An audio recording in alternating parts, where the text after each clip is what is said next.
What do you think about the recent law that passed that now you could only write off 90% of gambling losses? I don't like any taxes any more than the next guy. I mean, some people, someone was saying the other day, like the income tax was originally just a 3% tax in World War II, and it was supposed to be temporary, and now it's like 40% of everything you make, and there's taxes and taxes on taxes and taxes, and I just registered my car, and it was $3,500 to register my car for the year. Then if you live in a state where there's state taxes and so forth and so on, and then the gambling, they tax the living daylights out of the casinos, and the casinos almost always win, and then in the rare event where somebody wins more than $1,200, they want to get a tax on that. I think it's ridiculous. And then I also think that it's not good, because like if you gamble and you get $100,000 worth of W-2Gs, but you have more than $100,000 of losses. In the past, you could just say, well, I didn't win. It was a net loss. Mm-hmm. Now they're saying you got to pay taxes on 10, so if you lose $1 million and you win $1 million, you still owe taxes on 100,000. I don't like it. I don't think it's fair. I think it's dumb. I think it's going to really hurt the professional, like the poker players and the professional gambling world and sports betting. And I really hope that gets repealed, and we'll see what happens. I've heard some rumors that it might. Yeah. Why do you think it passed? Who do you think was responsible for that? And what do you think is the objective of that? Just from your own opinion. Yeah. I feel bad because I don't know anything. I'm just a guy that gambles. Yeah. I mean, I think it passed because it was part of some bill that nobody read, and it's like they just sit in these rooms, and then all they do is argue with each other, and they say, these people are bad. These people are bad.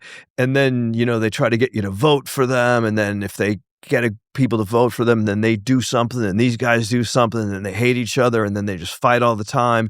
And then eventually they all get really tired because they've been in this room for 7 days straight, and someone's saying something has to get done. And then somehow someone puts pressure on some people, and then enough people vote for it that something passes finally. And probably 90% of them haven't even read everything that's in there. That's my layman's understanding. I'm going to give you my theory. Go ahead. I'm 80% sure this is correct. I want to hear this was just put in a much larger tax bill.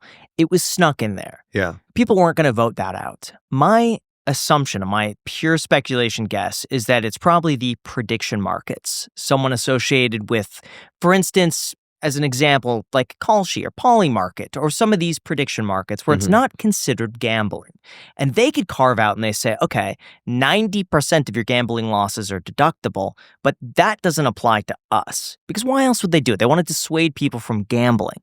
But prediction markets, they're making the case that this isn't gambling. This is a hedge you're making with an educated bet. It is not random chance. And because of that, they could sneak in a little bill. That gets passed, and more people now go into prediction markets.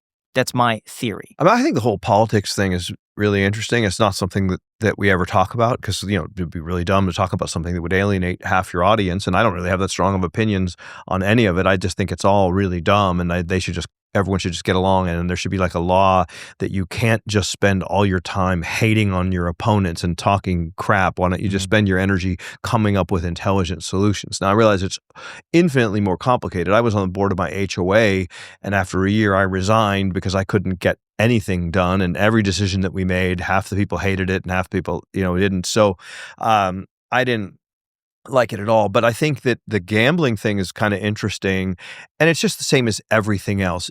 It's all money and power and so forth. So you've got the casinos, you got the online casinos, you got the sweepstakes casinos, you got the prediction markets, and these guys make a big donation to this guy's campaign in this state, so it's legal in this state but not in this state because this guy's tighter with this group, and it's all just a big racket to keep all the politicians' pockets lined and all the lobbyists and everyone, and there's just so much money, and then they don't want to make logical laws or make things universally, like let adults make their own decisions, because then that would stop the whole shell game of everyone getting in everyone's pockets and having to pay all these lawyers to figure out all these complicated things. And I'm just, quite honestly, I don't like it. It's nonsense. And it's like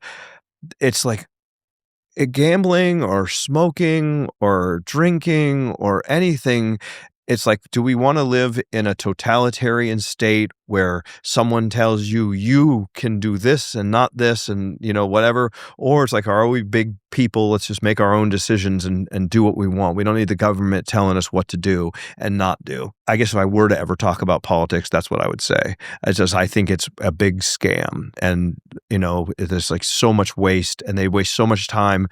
I mean, I don't know, like maybe that. Again, I don't have the answer. If I was president, I wouldn't fix it. But like, it makes something like a universal sales tax or something like that. But like the IRS code's like 80 billion pages long. Nobody understands it. Nobody knows how to do it. It's like, oh, you just hope you don't get audited. And then even the auditors, I've been audited 3 times in my life. They sometimes can't even agree on things. And the amount of records that they would expect one to keep to be able to be within like the letter of the law, it's just a big extortion game, in my opinion, from the people. That was a phenomenal rant. I could see you behind a big podium speaking this to an audience, gaining a bunch of votes. Well, I don't want to run for office, man. It's a thankless job. And again, I'm not saying that, I'm sure politicians are very nice people, It's very nice people on both sides. Yeah, you're already doing it.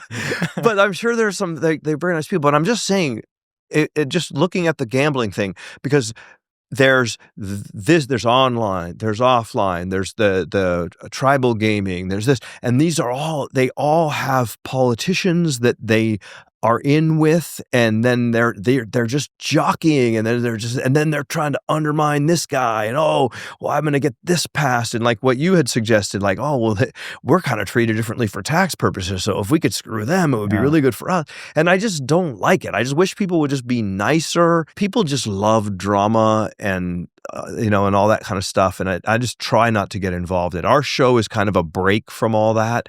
I mean, WBG's making just really dumb puns, like brilliant, and does like rapid fire left and right. People just enjoy his humor. People like the father-son dynamic that me and my son have.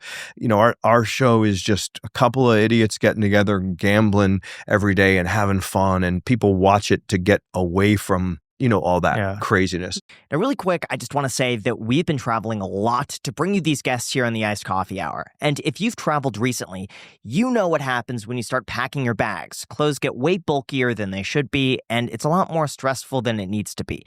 That's why our sponsor, Extra, really surprised me with their Travel Pack Vacuum Kit. It's designed to help you pack smarter, save space, and stay organized without overthinking it. The Extra Travel Pack comes with compression bags and a compact rechargeable vacuum that lets you shrink your clothes down to a fraction of the size. With that, you can keep way more all in the same bag while keeping everything protected from spills, odors, and wrinkles. It's honestly wild how much space it frees up. You can turn just a small backpack into a full-on weekend bag with no checked luggage or rolling carry-on. And just like everything Extra makes, their build quality is phenomenal. The materials feel premium, it's easy to use, and it actually makes travel way more enjoyable than it used to be. Extra also designed their travel pack to work seamlessly with their backpacks and organizers, so everything stays clean, compact, and super easy to access when you're on the move. And right now is the best time to buy one because Extra's running a Christmas sale from December 8th through the 26th with up to 54% off site-wide. Not to mention, when you use our code ICED, you'll get an additional 10% off on top of that for up to 64% off the total. Just go to partner.extra.com/iced or click the link down below. Or to make it easier, we have the QR code on the screen as well. Again, that is partner.extra.com/iced with the link down below or the QR code on the screen.